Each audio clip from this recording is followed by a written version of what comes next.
So we have been given a system in which the components are acetone, methyl ethyl ketone, 1-hexene, and the given property package is NRTL.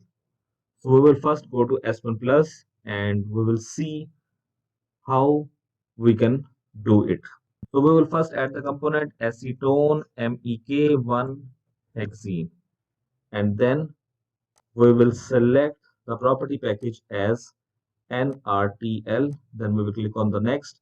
Now you can see that the binary interaction parameters are not complete.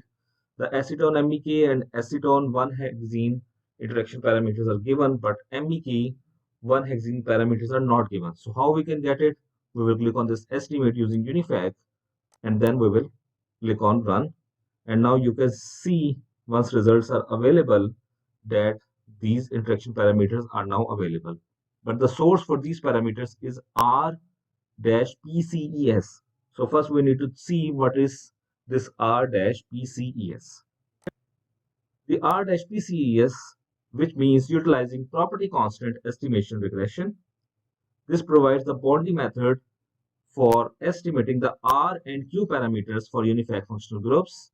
The Aspen Plus physical property system use these parameters in the UNIFAC, Dortmund, UNIFAC, and linked by UNIFAC model.